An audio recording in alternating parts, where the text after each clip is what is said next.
Vikas Halan is now with us to give some perspective. We'll go across to Mubina also in just a bit. Vikas, what do you make of the OPEC meet? How important will it be? Do you think surprises is likely, or what the market is factoring in? Yeah, thanks for having me. Yes, interesting time of the year, OPEC meet. Just like every other OPEC meet, we have been talking about it, but in the end, does it make any difference? There is a widespread expectation of production cuts, which will happen, but will that help oil prices? Our view is the oil prices will stay volatile, irrespective of the outcome today, and they will stay range bound, so between $50 to $70. So you're not going to move oil prices one way or another, irrespective of production cuts. We don't expect production cuts to be severe. Plus, we think the influence that OPEC has over prices is also very limited. The reason why the prices were low or are falling down is to do with the outlook on global growth, especially the emerging market growth, which has been slowing down, as well as the developed market growth. So this is demand driven. OPEC will cut production, but the other factors are also very important. Next year, we're going to see increase in US production in the second half of the year once the bottlenecks really infrastructure are taken care of. The other factor beyond that would be how slow the global economy will grow in the next year, which will in turn determine what will be the demand growth for oil. So incremental supply, incremental demand over and above the OPEC is going to drive the oil prices. OPEC can provide the cuts which can help settle a floor for the oil prices.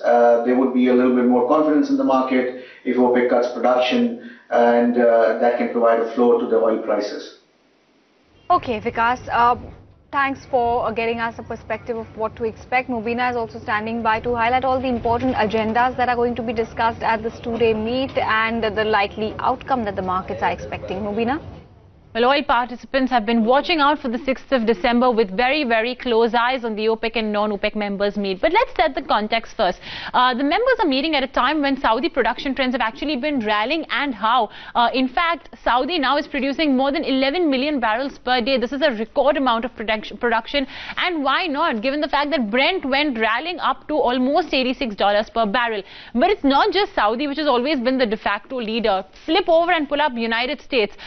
With the new shale revolution, this one too has been catching up with its Mideast peer, and this too has been rallying in terms of production. It's close to a record for United States production as well. So in the midst of this surge in Brent, we have seen supply as well catch up very smartly, and this in turn has brought about supply glut fears. Take a look at the way the market has actually moved from posting a deficit of 0.3 million barrels per day to a glut of 500,000 barrels per day. Additionally, of course, there's the Iran factor that comes in, because do remember, while Donald Trump had thrown the markets in disarray back when he announced the sanctions, so the expectation was that the November exports from Iran will be close to zero, but in turn it was still able to export 1 million barrels per day because Trump gave the exemption to 8 countries. So again, you know, those deficit fears were completely erased, and the fears of a glut came in, which caused Brent prices firstly to surge to $86 per barrel in the month of October approximately, and then there was this massive downtick that we witnessed, and just at the close of November, Brent went to $59.5 per barrel. Now there are 3 kingmakers in the oil market. Saudi and Russia were always the kingmakers, but with the US contributing 15% of oil output, this guy too has now become the de facto kingmaker. Saudi, Trump, as well as Russia. Now, what do each of these countries want? First up, let's see what Prince Mohammed bin Salman has been saying. Well, he wants an output cut of anywhere between 1.2 to 1.3 million barrels per day.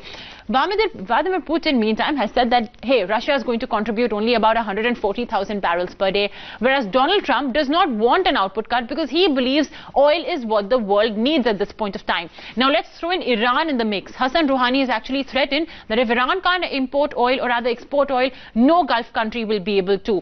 Additionally, to complicate the dynamics further between OPEC and non-OPEC members, we have Qatar that's actually said that they're going to withdraw from the OPEC with effect from the 1st of January, the 11th biggest oil producer. This is something that will have a deeply symbolic move, because it would also perhaps indicate the disgruntlement between the smaller OPEC and non-OPEC members and the bigger players and the dominance by Saudi and Russia. So it's going to be interesting to see how the dynamics and politics will play out at Vienna between Saudi, between Russia and the other players as well. But yeah, while a cut is more or less in the works, the question is how much, and that's what is going to be keenly watched out for today at Vienna. Good morning. Okay. Mubina, thanks much for that. Vikas is here with us. Let's get back to him once again. Vikas, Mubina also just highlighted the fact that the three key stakeholders, Vladimir Putin, Saudi Arabia and even the United States, all of the three want different things as an outcome of this meet. How do you see, the geopolitics play out at this all-important meeting today and tomorrow? What is the kind of deal or what is the kind of truce they are all likely to settle at? Yeah, I mean, geopolitics and oil prices have always gone hand in hand. The US President has tweeted earlier asking OPEC not to cut, and that is something that OPEC would take into consideration before making an announcement of cut. They need to ensure that what decision they take, they can justify. And I think the justification will come from their end is they expect the demand growth to be lower, and that is why, in line with that, they would cut production. So I think geopolitics will have to be managed. It is something that OPEC has done very well over the years, and I don't see that changing. So if they decide that they will cut production, and they need to take into account a lot of factors before they take that decision. One of the factors, of course, is going to be whether they want oil prices at 70 or whether they want oil prices to be closer to 60.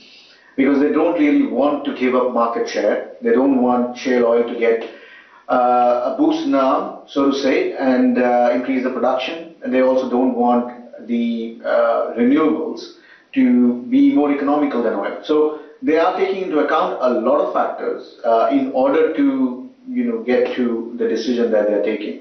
But the immediate one that they need to look into is the Iran sanction. What will be the view on whether the Iran sanction will again be waived for the major countries in May, and what is the expectation for demand growth?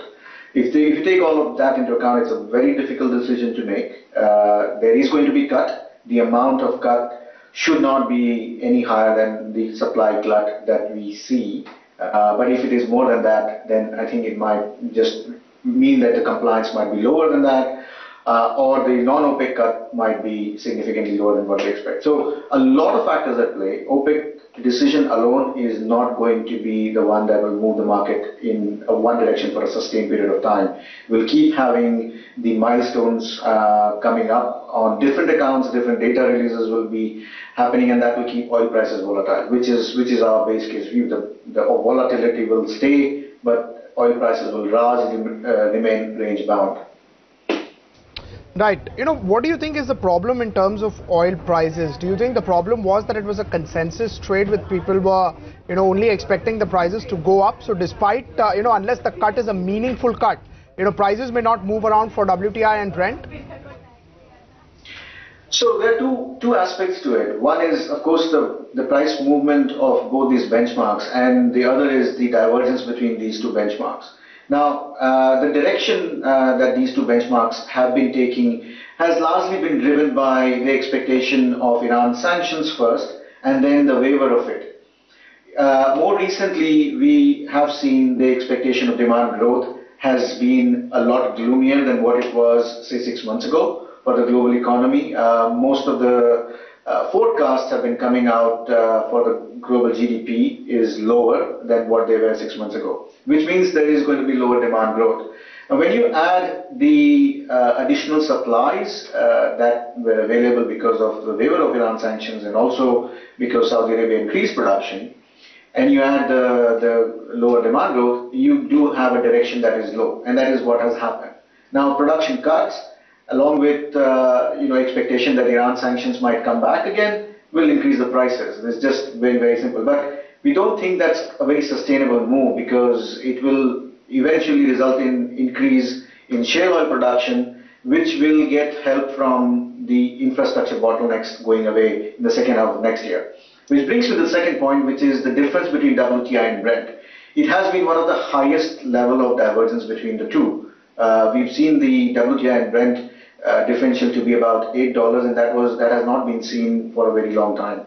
Now that again goes back to the infrastructure bottlenecks in the US, and that is where the divergence is. We expect by the next half, 2019 or next year, second half, once the infrastructure bottlenecks are out, this divergence will narrow. Right. Thank you so much for taking out time for us. Hope to get your views once we have the OPEC meet outcome also within the next 24 hours.